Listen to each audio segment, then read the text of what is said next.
Hadi, bir kitabın bütün bir halkın kimliğini ve geleceğini nasıl şekillendirdiğine yakından bakalım. Peki, bir halkı 1000 yıldır ayakta tutan şey nedir? Tarih mi? Dil mi? Uygurlar için bu sorunun cevabının büyük bir kısmı işte bu kitapta saklı. Kutadgu Bilik, yani mutluluk veren bilgi. Uygur siyaset felsefesinin adeta temel taşı. Bugün bildiklerimiz Orta Asya'nın farklı yerlerinde bulunan 3 ayrı antik el yazmasından geliyor. Şimdi kitabın özündeki fikir gerçekten de çok radikal. Her şey iki temel kavramla başlıyor. Orijinal metinde devlet ve mutluluk için kullanılan kelime aynı. İkisi bir ve bütün. Yani devletin görevi halkı mutlu etmek, halkın mutluluğu da devlete bağlı. Diğer bir ilke ise hukukun üstünlüğü. Hükümdar dahil herkes yasalara uymak zorunda. Peki bu fikirlerin kökeni nereye dayanıyor? Kaynak bizi dosdoğru antik Yunan'a götürüyor. Düşünün, Platon ve Aristo'nun fikirleri Farabi üzerinden bu metne kadar ulaşıyor. Hatta kaynak diyor ki Yunan düşüncesi olmadan Uygur klasiğini anlayamazsınız. Ama bu basit bir kopyala yapıştır değil. Kitap bu fikirleri alıp daha da ileri taşıyor. Mesela Aristo'nun fikirlerini alıyor ama sadece bir grup için değil, tüm insanlar için geçerli kılıyor. Yalnız kaynakların hiç etkilenmediğini söylediği bir felsefe var. Çin düşüncesi. Bu önemli bir nokta. Kitap, insan öğrenerek insan olur derken, bazı klasik Çin felsefeleriyle tam bir zıtlık oluşturuyor. Hatta kaynaklar, Çin etkisi iddialarının tamamen kanıtsız olduğunu söylüyor. Kitabın bugünkü önemini anlamak için şöyle bir benzetme yapılıyor. Japonya için Prens Shotoku neyse, bu da o. Yani bu, raflarda duran tarihi bir metin değil. Fikirleri bugün aile içinde bile öğretiliyor. İşte bu, 1000 yıllık felsefe günümüzdeki siyasi hareketinde manevi temelini oluşturuyor. Peki 1000 yıllık bir bilgelik, bir ulusun geleceğini gerçekten belirleyebilir mi? Merhaba, bugün sizi 1000 yıl öncesine, Uygur kültürünün tam kalbine götüreceğim. Orada bizi bekleyen görünmez bir sütun var, Kutadgu Bilik, yani mutluluk veren bilgi. Kulağa ilginç geliyor değil mi? Peki 1000 yıllık bu bilgelik bize bugün ne anlatıyor olabilir? Şöyle bir düşünelim. 1000 yıllık bir kitap, bir halkın, bir milletin ruhuna dair bize ne fısıldayabilir ki? Aslında bu sorunun cevabı sandığımızdan çok daha fazlası. Sadece geçmişe bir pencere açmakla kalmıyor, bugüne anlamak ve hatta geleceğe dair ipuçları bulmak için de bir anahtar olabilir. Hadi gelin bu gizemi birlikte aralayalım. Ama durun, önce kitabın kendisine gelmeden onun inanılmaz hayatta kalma mücadelesine bir bakalım. Çünkü bu öyle sıradan bir hikaye değil. Düşünün, kaybolmuş, farklı coğrafyalara dağılmış parçalar ve yüzyıllar sonra bir araya getirilen paha biçilmez bir hazine. Gerçekten de bir mucizeden bahsediyoruz.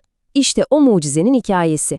Bakın, Kutadgu Bilik dediğimizde basit bir kitaptan bahsetmiyoruz. Bu metin, Uygur ve genel olarak Türk düşünce dünyasının, devlet felsefesinin adeta temel direği, omurgası.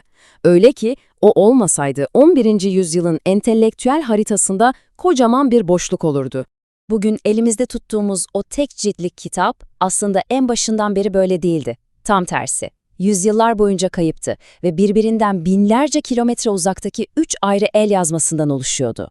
Bir düşünün, bir parçası Mısır'da, bir kütüphanenin tozlu raflarında, diğeri Özbekistan'da ortaya çıkıyor ve en sonunda hepsi Türkiye'de bir araya getiriliyor. Yani tam bir entelektüel dedektiflik romanı gibi değil mi? Yani özetle şunu söyleyebiliriz. Bu metin, bölgenin siyasi ve ahlaki düşünce tarihini anlamak için bir tür sıfır noktası. Her şeyin başladığı yer. Diğer bütün tartışmalar, bütün fikirler işte bu sağlam temel üzerine inşa ediliyor. Peki, tamam, kitap günümüze ulaşmış, çok da önemliymiş ama içinde ne var? Onu 1000 yıl sonra bile bu kadar güçlü kılan sır ne? İşte o sır, zamanının çok ötesinde, hatta devrimci sayılabilecek bir fikirde saklı. Devletin asıl amacının mutluluk olduğu fikri. Evet, devletin amacı mutluluktur dedik. Peki Kutadgu Bilig'i 1000 yıl boyunca taptaze tutan bu temel felsefe tam olarak ne söylüyor? Onu bu kadar eşsiz kılan o sır ne? İşte bütün sır aslında tek bir kelimede gizli. Kut. Bu kadim Uygurca kelime aynı anda iki anlama birden geliyor. Hem devlet demek hem de mutluluk. Düşünsenize bu ne demek? Yani iyi işleyen bir devletle halkının mutluluğu birbirinden ayrı şeyler değil. Adeta aynı madalyonun iki yüzü gibi. Bu o dönem için inanılmaz bir fikir. Demek ki devletin varlık sebebi toprak fethetmek değil, ilahi bir gücü temsil etmek de değil. Hayır, devletin tek bir amacı var, halkının güven içinde ve refah içinde yaşamasını sağlamak. Yani devletin bir görevi var, o da insanları mutlu etmek, bu kadar net. Ve işin daha da ilginci, kitap bunu nasıl yapacağını da söylüyor. Keyfi yönetime, yani ben ne dersem o olur anlayışına tamamen karşı çıkıyor. Onun yerine neyi koyuyor? Hukukun üstünlüğünü. Ve bakın bu çok önemli. Devlet yöneticileri de dahil hiç kimse ama hiç kimse hukukun üstünde değil. Herkes yasalara uymak zorunda. Şimdi aklınıza şu soru gelmiş olabilir. İyi de 1000 yıl önce Orta Asya'da bu kadar modern, bu kadar ileri fikirler nasıl yeşerebildi? İşte bu sorunun cevabı için yapacağımız entelektüel yolculuk bizi çok şaşırtıcı bir yere, ta antik Yunan'a kadar götürecek. Bu, fikirlerin adeta bir nehir gibi akışının hikayesi. Binlerce kilometrelik ve yüzlerce yıllık bir yolculuk bu.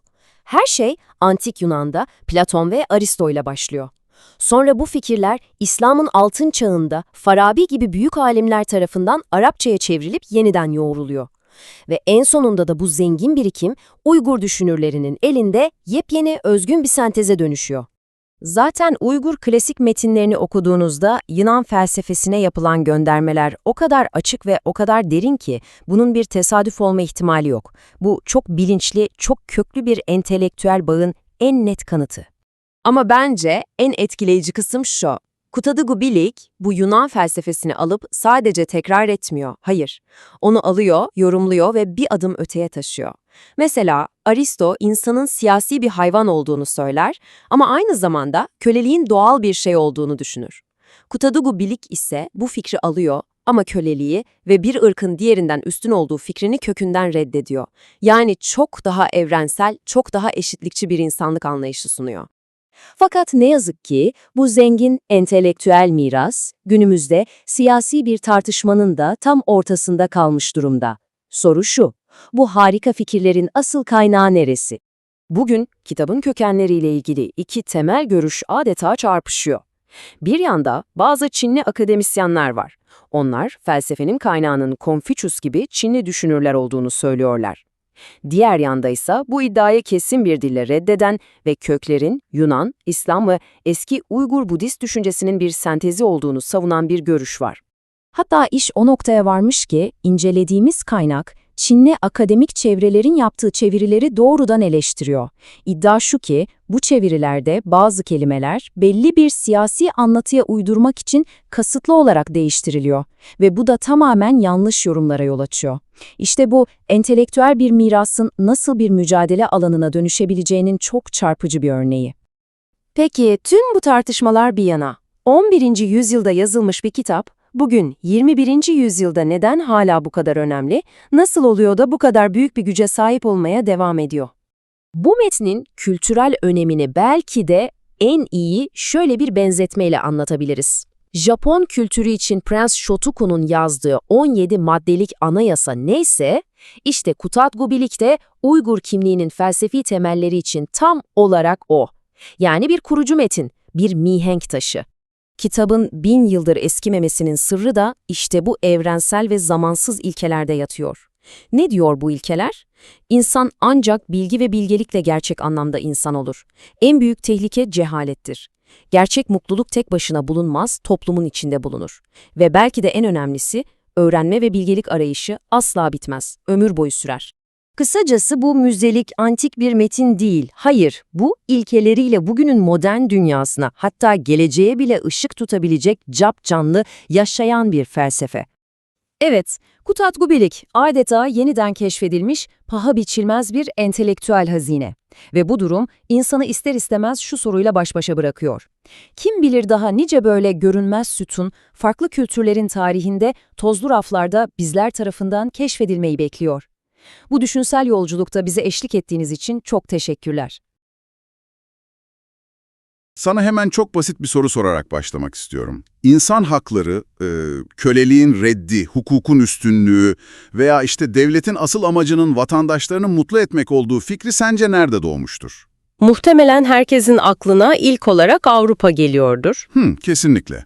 Yani eğer aklını hemen o 18. yüzyıl Avrupası, Fransız devrimi falan veya işte aydınlanma çağının o şık salonları geliyorsa hiç yanlış değilsin. Hepimiz bu kavramların modern Batı dünyasının hani patentli icatları olduğuna inanarak büyütüldük sonuçta. Aynen öyle. Ama bugün o elindeki düzgün etiketli tarih haritasını alıp şöyle bir kenara bırakmanı istiyorum. Çünkü bugün seni bu fikirlerin çok daha önce hiç beklemediğin bir coğrafyada 11. yüzyıl Orta Asya bozkırlarında devasa bir devlet felsefesi olarak inşa edildiği bir döneme götürüyoruz. Gerçekten de inanılmaz bir dönem. Evet ve amacımız sadece eski bir kitabı özetlemek falan değil. Bugün Uygurların Sesi yayınının 57. bölümündeki o harika kaynakları da kullanarak devlet ve insan ilişkisini baştan tanımlayan 1000 yıllık bir şaheseri masaya yatıracağız.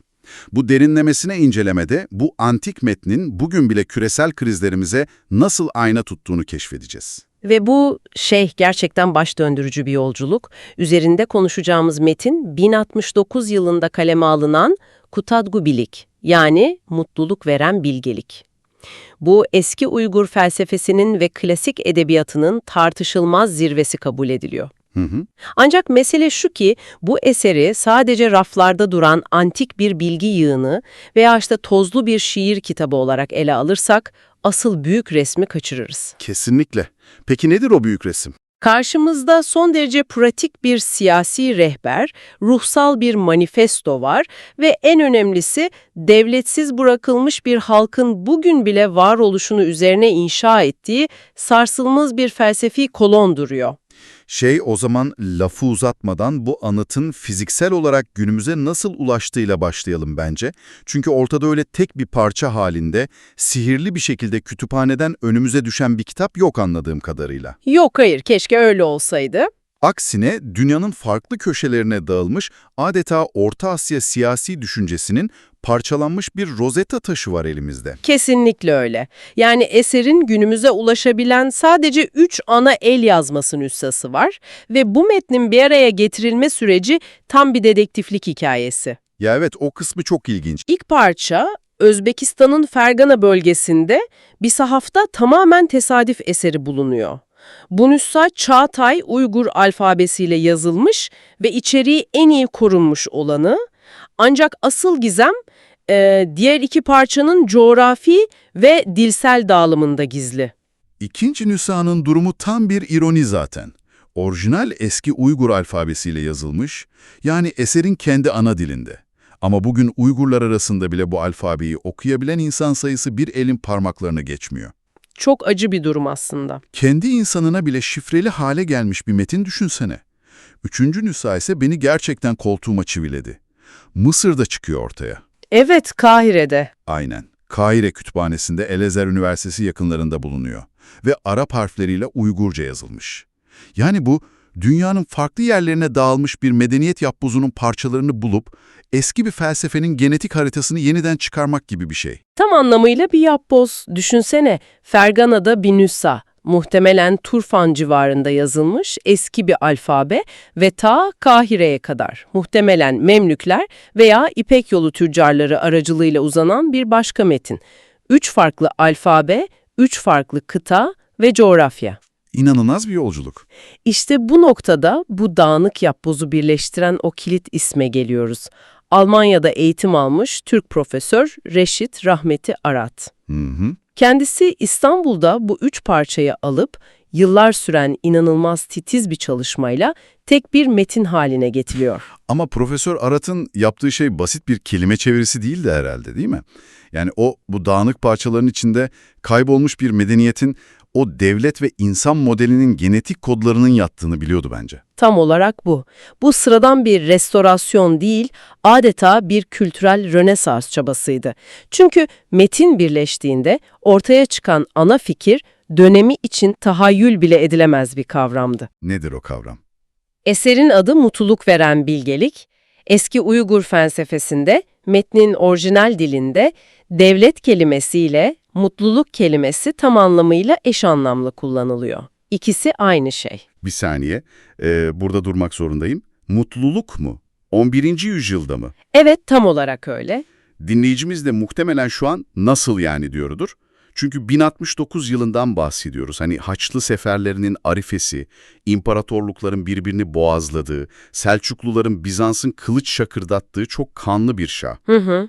Bugün bile biz devleti hantal bir bürokrasi, vergi toplayan soğuk bir otorite veya kurallar koyan bir baskı aygıtı olarak görürken, o çağda devleti modern bir insan kaynakları sloganı gibi mutluluk olarak tanımlamak kulağa inanılmaz derecede naif gelmiyor mu?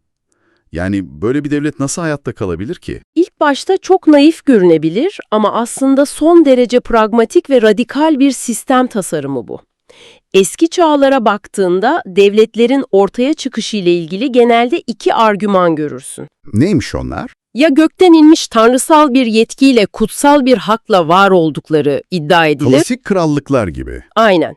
Ya da dış düşmanlara karşı hayatta kalmak için inşa edilmiş devasa acımasız askeri kaleler oldukları söylenir.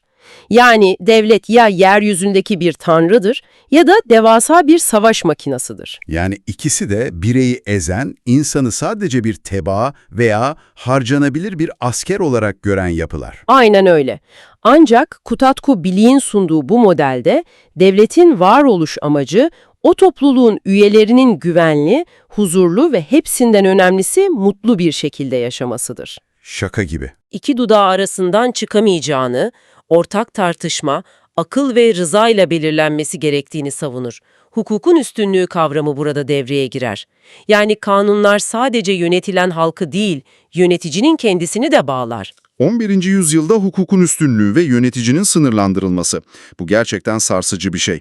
Ama bu beni o büyük kaçınılmaz soruya yönlendiriyor. Nedir o? Eğer devletin asıl görevi herkesi mutlu etmekse, bu herkes tanımının içine tam olarak kimler giriyor? Çünkü tarih boyunca herkes kelimesi genelde sadece soyluları, elitleri veya aynı ırktan olanları kapsadı biliyorsun. Çok haklısın. İşte bu soru, Uygur felsefesinin antik Yunan'la özellikle de Platon ve Aristoteles'le giriştiği o büyüleyici diyaloğa kapı aralıyor bence. Kesinlikle. Orta Asya bozkırlarında yazılmış bir eserin Atina felsefesiyle kurduğu bu düşünsel köprü gerçekten hayret verici. Uygur felsefesinin antik Yunan'dan, Sokrates'ten, Platon'dan derinden etkilendiğini biliyoruz kaynaklardan. Hatta Sokrates'in o meşhur felsefe yaparak yaşamak ya da felsefe yaparak ölmek ikilemi bu kültürde çok baskın bir şekilde yer buluyor. Ya evet, İpek yolu sadece ipek ve baharat taşımıyordu sonuçta. Fikirleri, felsefeleri ve inançları da taşıyordu. Uygur alimlerinin ta Yunanistan'a kadar gidip felsefi tartışmalara katıldığına dair kendi metinlerinde efsaneler, atıflar var. Aynen öyle. Aristoteles'in o meşhur insan politik bir hayvandır fikrini de benimsiyorlar. Yani insanın ancak bir toplum içinde siyasal bir organizasyonla var olabileceğini, izole bir şekilde insan olunamayacağını kabul ediyorlar. Mantıklı. Ancak burada çok kritik, devasa bir yol ayrımı var. Aristoteles ve genel olarak Yunan felsefesi bu evrensel gibi görünen mantığı kendi çağının elitist sınırları içine hapsetmişti. Onlar için bu siyasi haklara sahip olan insan sadece hür doğmuş Yunanlılardı. Diğerleri barbar tabii. Evet, diğer halklar barbar olarak görülüyor ve işin en karanlık tarafı kölelik sisteminin doğanın vazgeçilmez bir kanunu olduğu savunuluyordu. Aristoteles'e göre bazı insanlar doğuştan köle, bazıları doğuştan efendiydi. İşte işin gerçekten ilginçleştiği yerde tam olarak burası. Uygur felsefesi, Kutatku Bilik üzerinden Aristoteles'in bu toplum olmadan insan olunmaz mantığını alıyor ama onun çağının önyargılarını, o etnik kibrini ve kölelik savunmasını adeta sistemden söküp atıyor. Çok doğru. Eser, hiçbir ırkın veya milletin doğuştan diğerine üstün olmadığını, efendi-köle ilişkisinin insan doğasına temelden aykırı olduğunu kesin bir dille iddia ediyor. Düşünsene bundan 1000 yıl önce köleliğin tüm dünyada ekonominin temeli olduğu bir çağda evrensel insan eşitliğinden ve köleliğin kategorik reddinden bahsediyoruz. Bu gerçekten devrimsel bir adım. Çünkü doğal köleliği reddettiğin an devletin neden var olduğu sorusunun cevabı da değişmek zorundadır. Nasıl yani? Şöyle ki, eğer kimse kimsenin kölesi değilse, o zaman mutluluk sadece saraydaki elitlerin değil, o devleti oluşturan tüm eşit bireylerin hakkı haline gelir. Anladım. Peki Eğer herkes doğuştan eşitse ve ortada doğal bir hiyerarşi, bir efendi-köle sistemi yoksa, bu kadar eşit insanı aynı toplumda uyum içinde yaşamaya nasıl ikna edeceksin? Sonuçta insanlar bir arada barış içinde yaşamayı sihirli bir şekilde kendi kendine öğrenmiyorlar. Bu soru bizi eserin insan doğasına bakış açısına, yani boş levha veya felsefedeki adıyla tabula rasa konseptine götürüyor. Eğer hiç kimse doğuştan köle veya efendi değilse ahlak nasıl oluşur? Kutatkubilik buna çok net bir cevap veriyor. İnsan doğuştan mutlak iyi veya mutlak kötü bir ahlakla doğmaz. Zihni boş bir levhadır. Bu da onları Çin felsefesinden çok keskin bir şekilde ayırıyor aslında, değil mi? Kesinlikle ayırıyor. Çin felsefesinde örneğin Mencius'un öğretilerinde insanın doğuştan iyi bir öze sahip olduğu inancı vardır. Ya da tam tersi Sünzi'nin öğretilerinde insanın doğuştan bencil ve kötü olduğu gibi ön kabuller vardır. Evet, bir öz inancı var hep. Fakat Uygur felsefesi şunu söyler, insan doğduğunda hiçbir ahlaki bilgiye sahip değildir, o boş bir levhadır ve ancak öğrenerek bir topluluk içinde diğer insanlarla yaşamayı tecrübe edip, kuralları benimseyerek kelimenin tam anlamıyla insan olur. Şunu bir düşünelim dinleyicimizle beraber. Bu sadece teorik, felsefi bir tartışma değil, devletin ne yapması gerektiğini belirleyen çok pratik bir pusula. Eğer bir devlet insanın doğuştan kötü ve bencil olduğuna inanırsa ne yapar? Hapishaneler inşa eder, cezaları ağırlaştırır, korkuyla yönetir. Aynen öyle. Ama eğer devlet insanın boş bir levha olduğuna ve ahlakın ancak öğrenildiğine inanırsa, o zaman önceliği eğitim olmak zorundadır. Okullar inşa eder. Nitekim eserde bilgisizlik en tehlikeli, en acımasız ve en korkutucu hastalık olarak tanımlanıyor kaynakta. Çok doğru. İnsan olunur diyorlar resmen. Harika bir nedensellik kurdun. Öğrenme ve ahlak inşasının merkeze alınması eserin günümüz dünyası için belki de en zorlayıcı, en çarpıcı mesajına zemin hazırlıyor. Nedir o mesaj? İntikam ve kin duygularının kesin bir şekilde reddedilmesi. Bu gerçekten çok hassas ve önemli bir nokta. Modern jeopolitiğe baktığımızda aktivistlerin ve düşünürlerin bu 1000 yıllık felsefeyi günümüzdeki bazı çok sıcak ve acı verici siyasi krizlere nasıl uyarladığını görüyoruz. Çin Komünist Partisi'nin bugün Uygur bölgesinde uyguladığı o asimilasyon politikaları, toplama kampları ve kültürel baskılar ortadayken, mağdur olan insanların intikam hissetmesi dışarıdan bakan biri için son derece doğal görünebilir. Hükümetinin eylemlerini ne de diğer tarafı yargılıyoruz.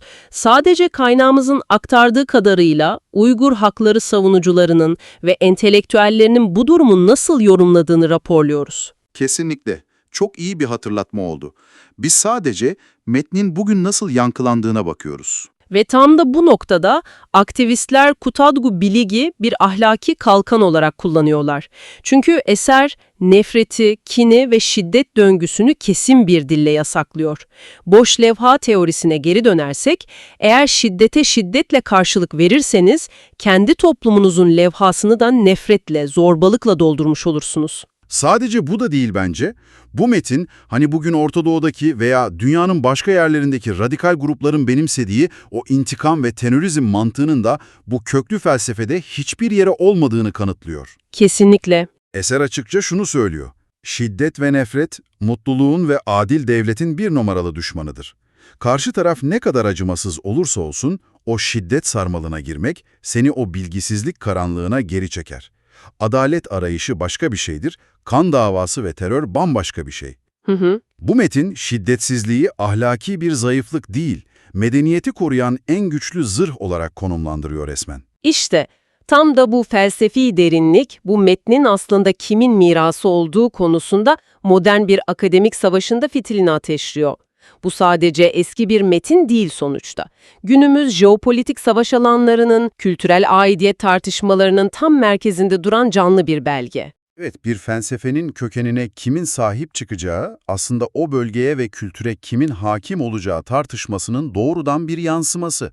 Bazı Çinli araştırmacıların, akademisyenlerin Kutatku Bili'yi çevirirken eserin Konfüçyüs veya Laozi'nin etkisinde yazıldığını, yani temelde Çin felsefesinin bir uzantısı olduğunu iddia ettiklerini görüyoruz kaynaklarda. Fakat kaynak materyalimiz bu iddiaların metnin kendi iç mantığıyla inanılmaz derecede çeliştiğini anlatıyor. Uygur aydınları bu argümanı çok temel bir felsefi zıtlıkla çürütüyorlar. Nasıl bir zıtlık bu? Örneğin Konfüçyüs felsefesinin devlet yönetimi konusundaki bazı temel metinlerinde halkı bilgisiz bırak ve itaat etmelerini sağla şeklinde özetlenebilecek, yönetimi kolaylaştıran itaatkar bir toplum arzusu vardır. Veya Laozi'nin felsefesinde toplumdan uzaklaş, doğaya dön, eylemsiz kal gibi bir pasifizm bulunur. Oysa biz az önce Kutatku Bilik için ne dedik? Bilgisizlik en büyük düşmandır. Öğrenmek ve ahlakı inşa etmek şarttır. İnsan ancak toplumun içine katılıp siyasi ve sosyal bir varlık olarak kurallara uyarak yaşarsa mutlu olur.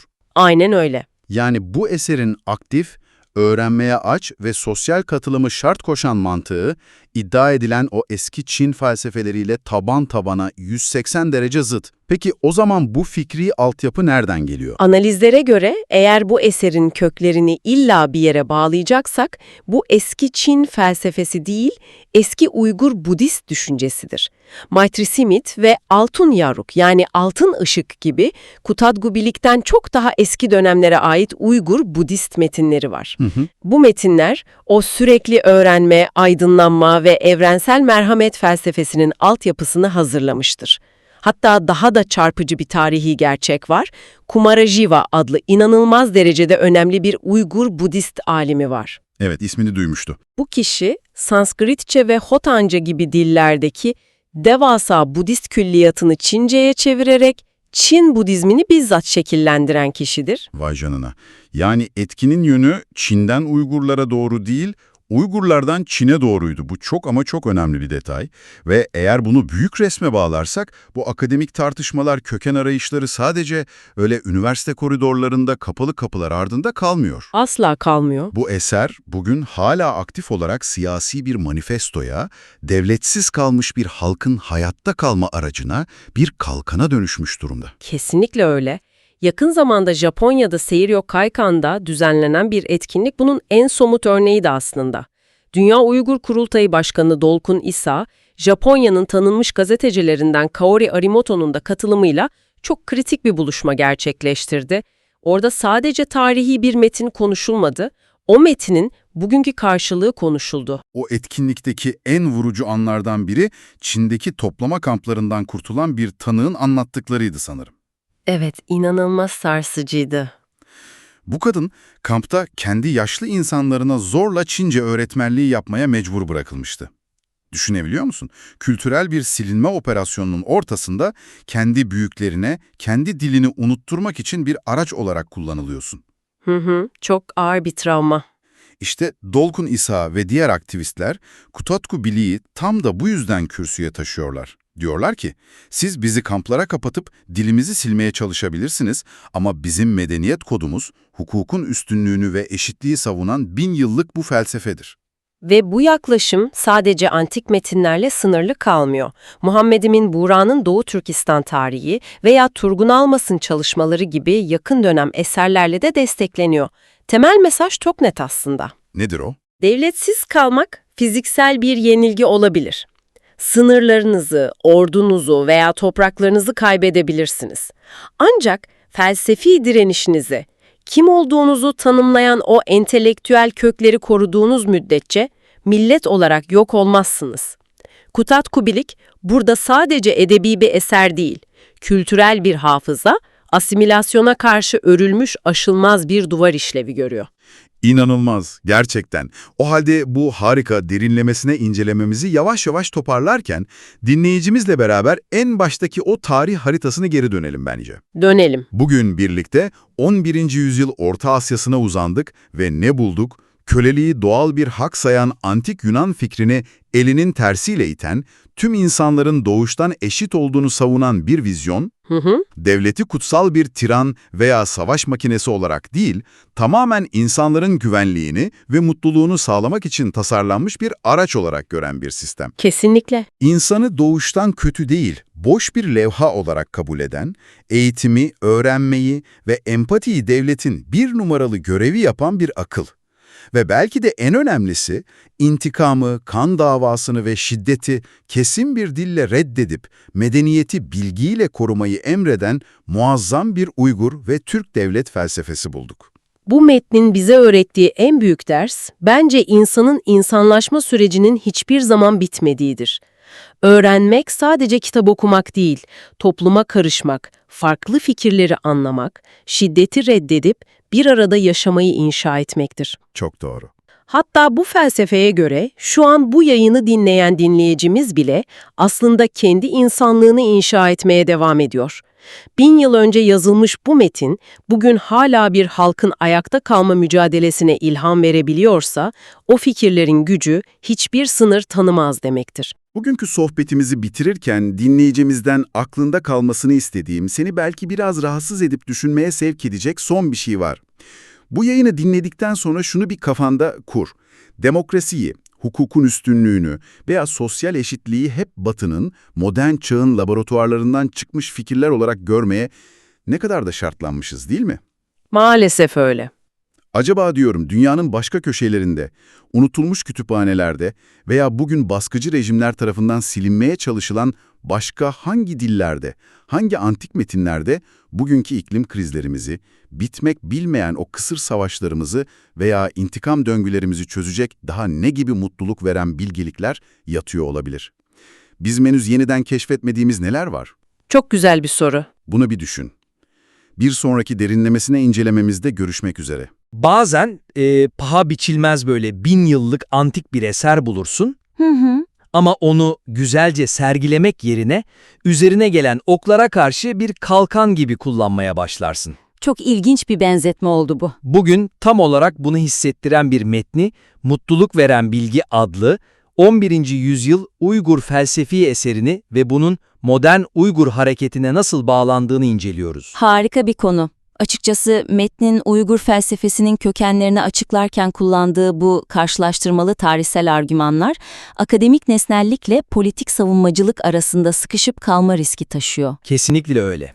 Yani incelediğimiz bu materyal Yunan filozoflarından Sokrates ve Platon'un etkisini çok rahat kabul ediyor mesela. Evet, Budist felsefesini de aynı şekilde. Aynen öyle.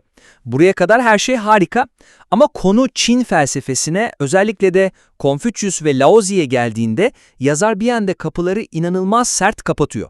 Çok keskin bir red var orada, evet. Yani bu malzemenin Uygur düşüncesinin o eşsizliğini kanıtlamak için ne kadar çabaladığını görebiliyorum ama bu durum bana biraz garip geldi. Nasıl yani? Sanki eşsiz bir yemeğin tarifini veriyorsun, o yemeğe asıl tadını veren baharatları anlatmak yerine sadece yemeğin içinde neyin olmadığını uzun uzun listeliyorsun. Aynen öyle. O analoji aslında buradaki yöntemsel çatlağı çok iyi özetliyor bana sorarsan. Zayıflık tam olarak bu mutlak reddedici tavrın agresif tonunda yatıyor.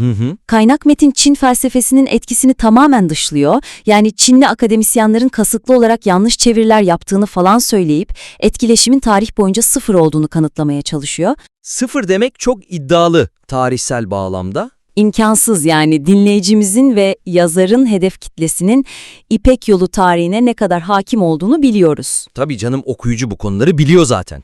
O zaman bu düzeydeki bir okuyucu için böylesine muazzam bir kültürel kavşakta fikirlerin izole fanuslarda geliştiğini iddia etmek hiç inandırıcı gelmiyor. Doğru. Bu tavır nesnel bir incelemeden ziyade modern siyasi bir travmanın refleksif bir tepkisi gibi algılanıyor ve metnin akademik ağırlığını zayıflatıyor. Ama burada şunu sormam gerek, şeytanın avukatlığını yapacağım biraz. Tabii, dinliyorum. Yazarın içinde bulunduğu güncel gerçekliği düşünelim.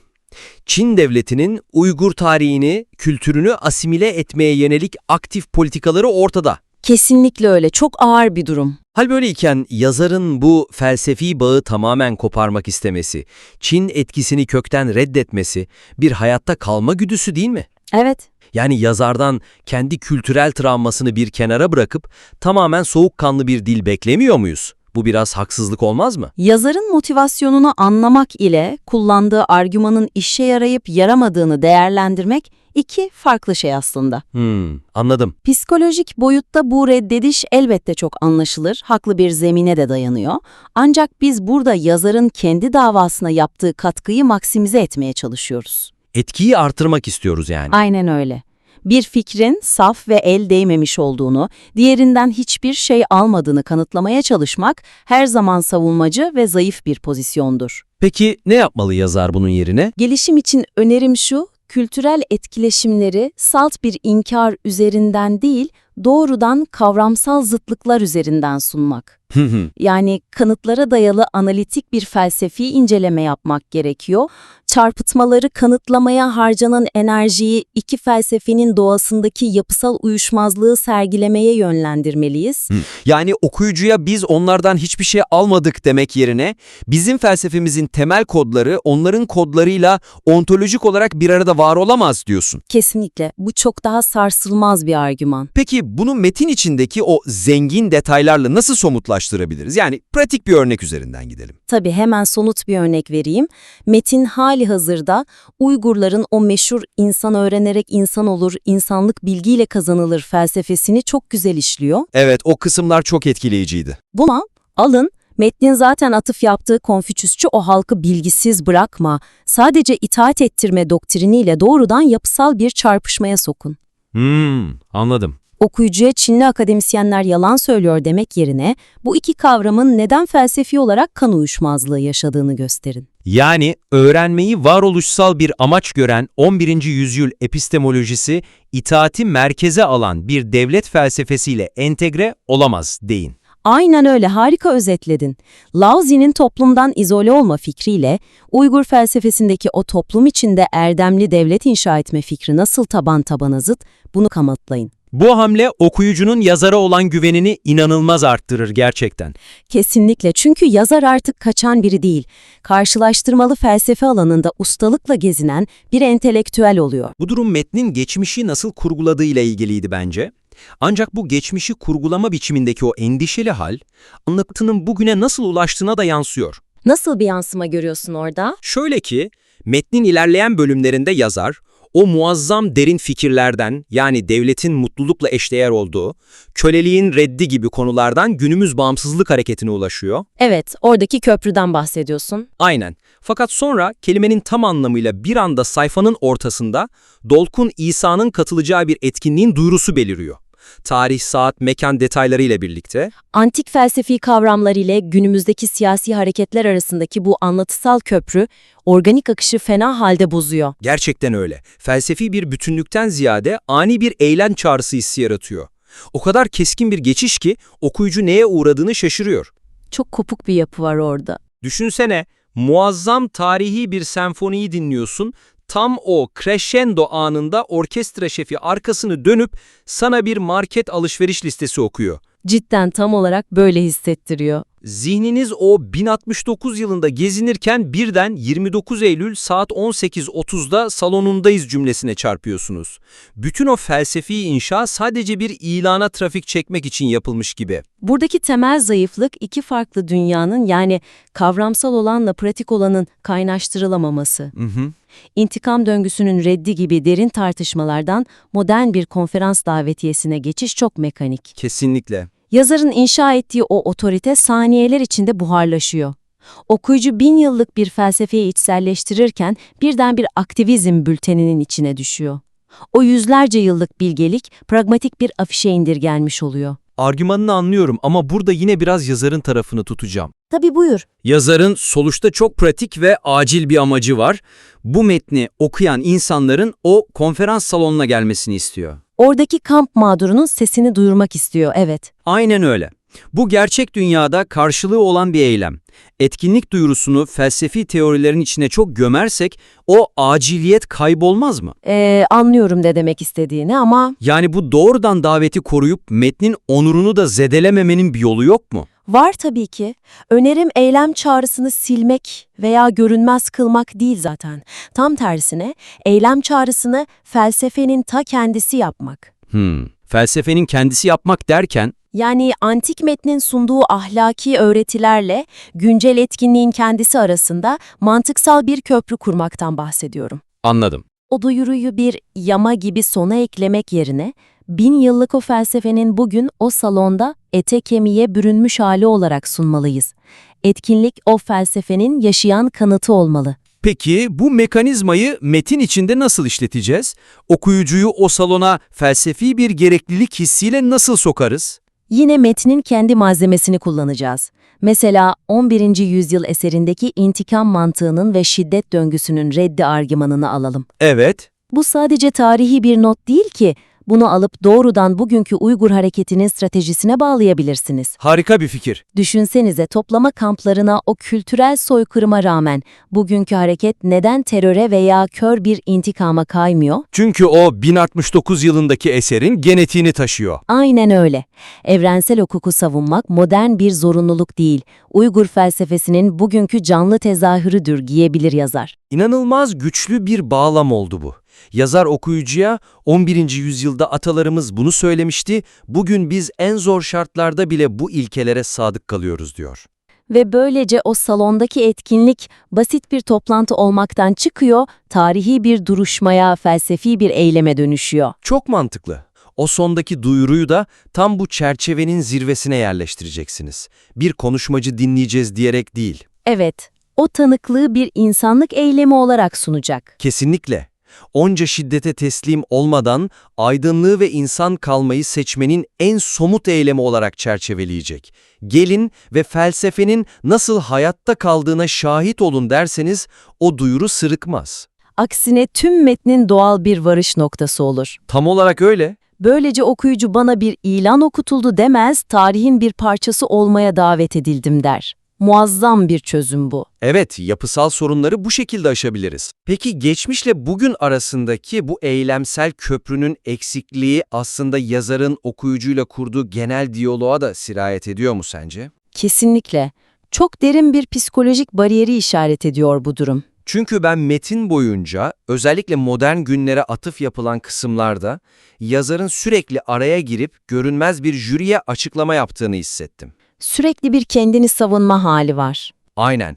Mesela bizim İslam anlayışımız asla terörle bağdaşmaz diyor ya da antik Uygurlarla bugünkülerin alakası olmadığını söyleyenler tarihi çarpıtıyor diyor. Metnin zaman zaman sergilediği bu savunmacı ve reaktif üslup, Uygur felsefesinin kendi içsel gücünü, o evrensel değerini perdeliyor maalesef. Bence incelediğimiz materyalin aşması gereken en büyük retorik engel bu. Yazar ihtişamlı bir felsefeyi anlatırken bile omzunun üstünden geriye saldırganlara bakıyor. Çok haklısın bu konuda. Temel zayıflık, materyalin sürekli dışarıdan gelebilecek suçlamaları tahmin edip savunmaya geçmesi. İslam'ın terör dini olmadığını kanıtlama telaşı veya o kültürel bağı koparmaya çalışanlara laf yetiştirme çabası, bunlar asil mesajı sabote ediyor. Yazarın kendi felsefesinin derinliğini kutlaması gerekirken metin gergin bir tartışmaya dönüşüyor. Aynen ve okuyucunun zihninde şu tehlikeli şüpheyi uyandırıyor. Eğer yazar bu kadar çok mazeret bildirme ihtiyacı hissediyorsa karşı tarafın hikayesinde bir doğruluk payı mı var acaba? Evet, o şüphe tohumunu kendi elleriyle ekiyor.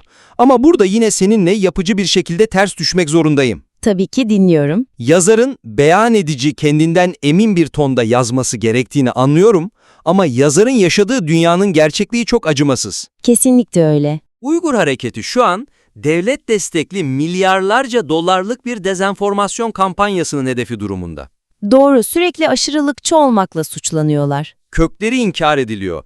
Durum böyleyken yazarın bu suçlamaları doğrudan açıkça yanıt verme gibi pragmatik bir zorunluluğu yok mu sence? Yani odadaki fili görmezden gelme lüksleri var mı? Harika bir noktaya değindin çünkü bu yanılgı birçok haklı davanın iletişim stratejisini çökertiyor maalesef. Nasıl çökertiyor? Ben odadaki fili görmezden gelmekten bahsetmiyorum ki. Odanın sahibinin kim olduğunu değiştirmekten bahsediyorum. Bu çok iddialı. Nasıl yapacak peki bunu? Gelişim için önerim şu, üslubu kendini aklamaya çalışan o savunmacı tondan derhal çıkarıp hüküm bildiren beyan edici bir tona geçirmek. Anladım. Karşı tarafın size yönelttiği suçlamalara cevap verdiğiniz an tartışmanın çerçevesini onların belirlemesine izin vermiş oluyorsunuz. Kendi sahana çekemiyorsun yani. Aynen.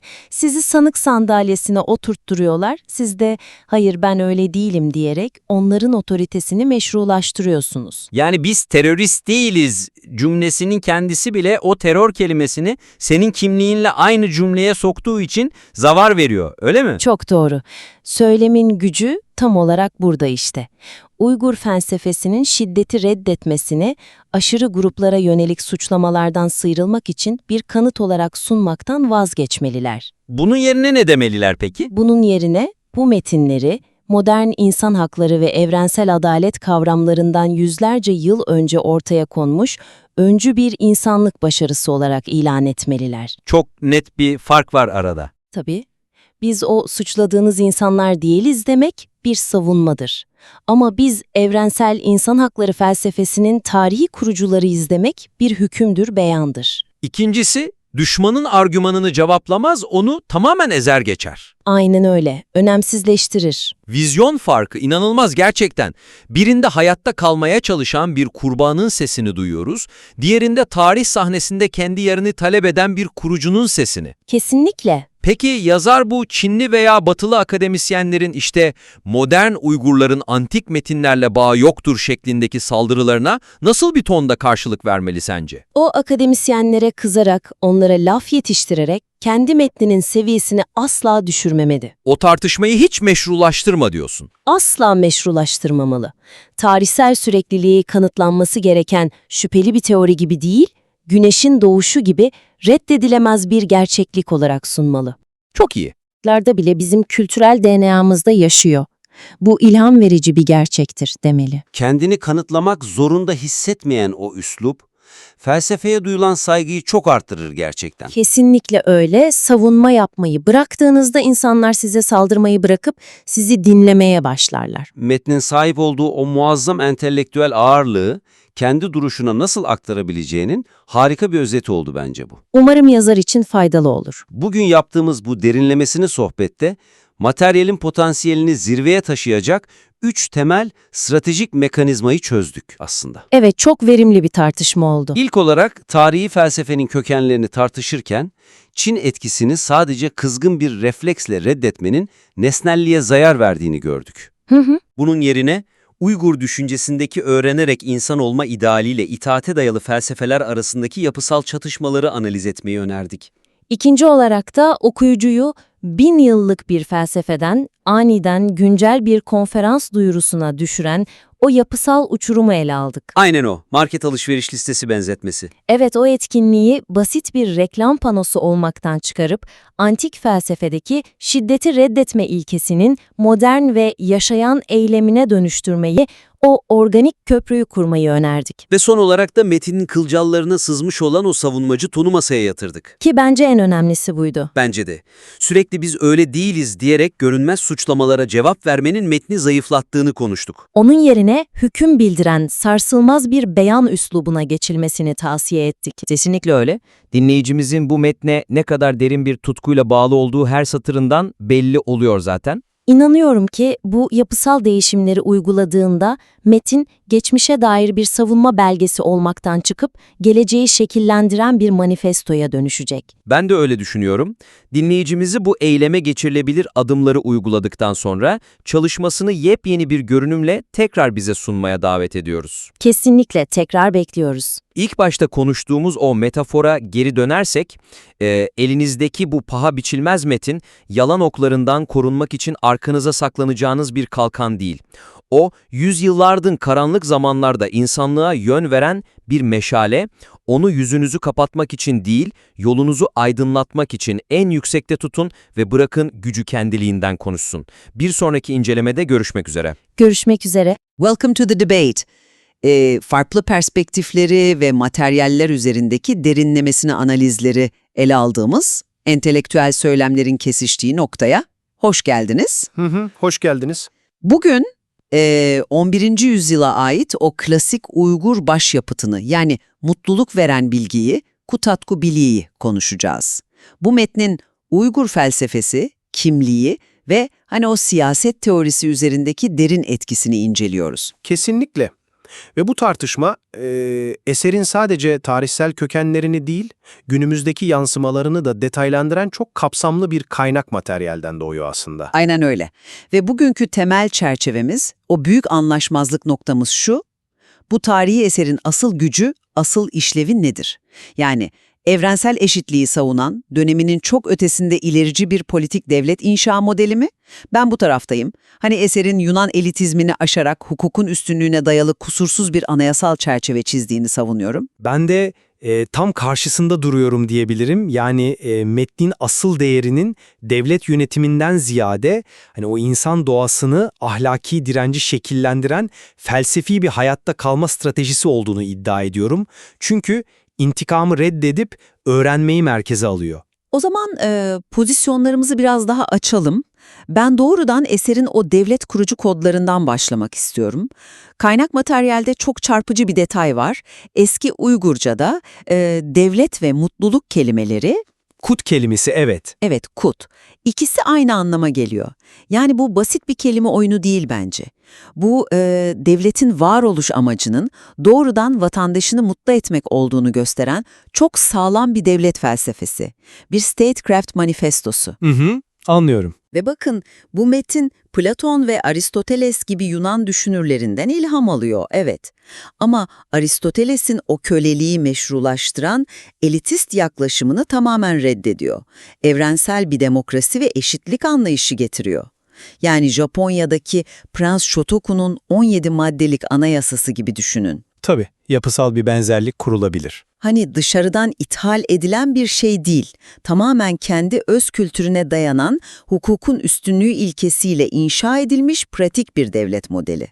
Herkes yasalar önünde eşit ve kararlar tartışılarak alınıyor. Yani argümanınızın kurumsal boyutta güçlü olduğunu kabul ediyorum.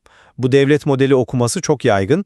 Ancak ben odak noktamızı biraz değiştirmemiz gerektiğini düşünüyorum. Nasıl yani? Şöyle ki, bu eser sadece bir politik anayasa değil, çok daha derin bir insan inşası projesi. Kaynak materyalimize dönersek, eserde insanların doğuştan ahlaklı veya bilgili doğmadığı fikri işleniyor. İnsan bir tabula rasa, yani boş bir levha olarak doğuyor. Sonradan şekilleniyor. Aynen öyle. İnsan ancak öğrenerek insan oluyor. Düşünün, o dönemde Çin'in Konfüçyüsçü felsefesi ne diyor? Halkın bilmesine gerek yok, sadece itaat etsin. Taoculuk ise toplumdan uzaklaşmayı öğütlüyor. Kutatkubilik ise bu ikisine de tamamen zıt. Politik bir sistemden çok bireyin zihinsel özgürlüğüne odaklanıyor. Ama o zihinsel özgürlük de nihayetinde devlete hizmet etmiyor mu? Bekleyin, eserin en çarpıcı yanı bence şu: yok oluş ve yıkım karşısında bile intikam ve nefret duygularını kesin bir dille reddediyor. Bu salt bir devlet teorisi olamaz.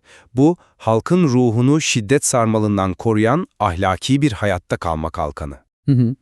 Neden böyle düşündüğünüzü anlıyorum, ancak size farklı bir perspektif sunayım. Tartışmaya da buradan girelim isterseniz. Bu Yunan etkisi ve özgün temeller meselesi. Tabii, buyurun. Kaynakta da belirtildiği gibi çok net bir Yunan etkisi var. Sokrates'ten, Platon'dan, Aristoteles'ten Alfarabi'ye uzanan o entelektüel çizgiyi güçlü bir şekilde destekliyorum ben.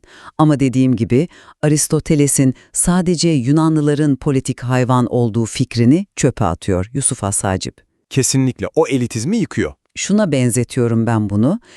Usta bir mimarın kusurlu bir temeli alıp, Yunan elitizmini kastediyorsunuz. evet, o temeli alıp üzerine depreme dayanıklı, herkesi kucaklayan kusursuz bir gökdelen inşa etmesine benziyor. Eşitlikçi bir hukuk devleti kuruyor adam. Bu devleti mükemmelleştirmek için yapılmış politik bir hamle. Buna karşı çıkmak zorundayım açıkçası. Çünkü eserin köleliği reddetmesini ve eşitliği savunmasının basit bir politik iyileştirme olduğunu düşünmüyorum. Bu gökdelen metaforu biraz Batı merkezli kalıyor bence. Neden öyle düşündünüz? Çünkü Uygurların antik Budist geçmişine bakmamız lazım. Kaynak materyalimizde de geçiyor. Maitreya Mit gibi devasa eserler var o geçmişte. Maitreya'nın hikayesi. Evet ve oradaki eşitlik fikri, tüm canlılara şefkat fikri, insanların ancak eğitimle insan olabileceği fikri politik bir manevra değil, varoluşsal bir devrimdir, kökleri çok daha eskiye dayanan. Hatta biliyor musunuz, Çinli akademisyenlerin bugün bu eseri ısrarla Çin düşüncesine, hani Konfüçyüs'e falan bağlamaya çalışmasının sebebi de bu. Zorlama çeviriler yapıyorlar, evet. Tabii, çünkü bu özgün insan doğası felsefesinden, o itaat etme, aklını kullan diyen yapıdan inanılmaz rahatsızlık duyuyorlar. Bu yüzden bunu Yunan'dan alınıp tamir edilmiş bir devlet modeli olarak görmek, bence o yerel ontolojik gücü biraz hafife almak oluyor. Yani o eşitlikçi damarın batıdan değil, doğrudan kendi kadim inanç sistemlerinden evrildiğini söylüyorsunuz. Anlıyorum, çok da güçlü bir nokta. Ama insan doğasına dair bu farklı bakış açıları Uygur düşüncesindeki o demin bahsettiğim devlet eşittir mutluluk denklemini nasıl yorumladığımıza bağlanıyor aslında. Nasıl yani? Şöyle ki, devlet pragmatik bir organizasyondur. İnsanları mutlu etmek için vardır. Yöneticiler de yasalar çerçevesinde bu mutluluğu sağlamak zorundadır. Kaynaktaki o el yazmalarını hatırlayalım. Fergana, Kahire. Evet, 11. yüzyılda Fergana'da, Antik Uygur şehirlerinde, Kahire'de bu el yazmaları neden elden ele dolaştı Türk entelektüel elitleri arasında? Çünkü tüm Orta Asya için geçerli, çalışabilen bir politik model, adeta bir anayasa oluşturmaya çalışıyorlardı. Bu çok somut bir hedeftir. Buna çok ikna olmadım açıkçası. Nedenini açıklayayım. Tabii, buyurun. Devlet ve mutluluğun aynı kelime olması, bürokratik bir zorunluluktan ya da iyi bir anayasa yazmaktan kaynaklanmıyor bence. Bu, iktidarı elinde tutanlara verilmiş ahlaki bir uyarıdır.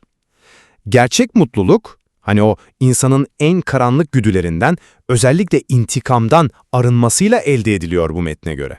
Ama adalet dağıtmadan mutluluk olmaz ki. Bakın, kaynak metindeki o çarpıcı detayı hatırlatmak isterim. Antik Yunan'da, o anayasal temellerin atıldığı yerde, yenilen şehirlerin halkına ne oluyordu? Köleleştiriliyorlardı. Melos Adası örneği mesela. Kesinlikle. Köleleştiriliyorlardı veya katlediliyorlardı. Modern dünyada da terör ve şiddet sarmalı devam ediyor. Oysa bu eser, bugün Çin Komünist Partisi'nin mevcut akıl almaz baskılarına rağmen nefreti ve intikamı kesinlikle reddeden bir duruş sergiliyor. Bu bir devlet yönetimi prosedürü değil ki. Anlıyorum. Bu doğrudan ruhsal bir direnç mekanizması, düşmanına benzeme diyen ahlaki bir çığlık. Evet, o ahlaki boyutu yazdırmıyorum zaten ama bu 11. yüzyıl felsefesinin bugün yaşanılan varoluşsal kriz ve bağımsızlık hareketleri için sadece ruhsal bir sığınak olduğunu söylemek, bence onun pratik gücünü sınırlandırmak olur. Pratik gücünden kastınız nedir? Doğrudan devlet kurma iradesi. Kaynak materyalde geçen Muhammed Emin Buğra örneğini düşünün. Doğu Türkistan Tarihi kitabının yazarı. Evet, o büyük şair, tarihçi ve devlet kurucusu Buğra'nın mücadelesine baktığımızda Kutatku Bilig'in sağladığı bu politik DNA sayesinde çok net bir devrim teorisi ve devlet kurma vizyonu geliştirebildiğini görüyoruz. Yani metni bir eylem planı olarak kullandı diyorsunuz. Aynen öyle. Felsefenin somut siyasi bir haritaya dönüştüğünün en büyük kanıtı budur. Sadece zihinlerde yaşayan bir ahlak felsefesi olsaydı, içinden bir cumhuriyet vizyonu çıkmazdı 30'lu yıllarda. Devrim teorilerinin kurumsal vizyonların önemli olduğunu kesinlikle kabul ediyorum. Muhammed Emin Buğra çok önemli bir figür. Ama asıl gücün bireylerin içsel direncinde yattığını savunmaya devam edeceğim. Neden peki? Şu an bir devlet mekanizması olmadığı için mi? Tam da bu yüzden. Kaynakta bahsedilen o çok spesifik yürek burkan örneğini gündeme getirmek istiyorum. Toplama kamplarında yaşanan o psikolojik işkenceyi. Kendi halkına, hücre arkadaşlarına Çince öğretmeye zorlanan o yaşlı Uygur kadınını düşünün. İnanılmaz ağır bir travma, evet. Gerçekten öyle. Ve 29 Eylül'deki Japonya etkinliğinde konuşacak olan Dolkun İsa'nın yıllardır süren mücadelesini düşünün. Onları o kampların karanlığında, o asimilasyon çarkında ayakta tutan şey nedir? Hukuk metinleri değil diyorsunuz. Değil. 11. yüzyıldan kalma anayasal bir taslak değil onları yaşatan. Kutatgu Bilik'in öğrettiği o çok temel felsefe. İnsan sadece bilgiyle insanlaşabilir. Asimilasyona karşı zihinsel özgürlüğün korunması gerektiği inancı. Bu ahlaki bir inançtır, politik bir yasa değil. Yaşlı kadının o hücresindeki direnişi, eserin bireyin ruhuna ne kadar derin nüfuz ettiğinin tartışılmaz bir kanıtı, haklısınız. Yani bunu duyup da etkilenmemek elde değil. Öyle, hani insanı insan yapan öze dokunuyor çünkü. Kesinlikle. Ancak yine de argümanlarımızı toparlayacak olursak, ben bu eserin o bireysel erdemi inşa ederken nihai amacının toplumsal bir düzen, hani Yunan elitizmini aşan evrensel bir devlet felsefesi kurmak olduğunda ısrarcıyım. Adalet olmadan o mutluluğun, o kutun kurumsallaşamayacağını savunuyorum. Ben de eserin asıl kalıcı gücünün o intikamı reddeden, cehalete karşı bilgiyi savunan, eşsiz ahlaki hayatta kalma öğretisi olduğunun altını çiziyorum tekrar. Devletler yıkılabilir, kurumlar çökebilir ama bu öğreti zihinlerde yaşamaya devam eder. Tabii. Açıkçası bu kadar farklı yerlerden baksak da tartışma boyunca çok net bir ortak zeminde buluştuğumuzu düşünüyorum. Neydi o zemin sizce? Uygurların bağını koparmaya çalışan o yapay anlatılar var bugün. Evet, o asimilasyon politikalarının bir parçası. Aynen öyle. Onların ne kadar bilim dışı, ne kadar temelsiz olduğunu bu metnin gücü zaten kanıtlıyor bize. O felsefi DNA tamamen yaşıyor. Kesinlikle öyle. O zaman yavaş yavaş toparlarken dinleyicilerimize şu temel soruyu bırakalım bence. Tabii. Bir medeniyeti, tarihin o yıkıcı, asimilasyoncu güçlerine karşı asıl koruyan şey nedir? Kurduğu devletlerin kağıt üzerindeki o kusursuz yasaları, anayasaları mıdır? Yoksa o yazıları yazan insanların kalbine ektiği erdem, bilgi ve zihinsel özgürlük müdür? İşte asıl mesele bu. Bu derinlikli sorunun cevabını herkesin kendi süzgecinden geçirmesi gerekiyor. Materyalin derinliklerinde keşfedilecek daha çok şey var diyerek bugünkü tartışmamızı burada noktalayalım. Bize katıldığınız için teşekkür ederiz.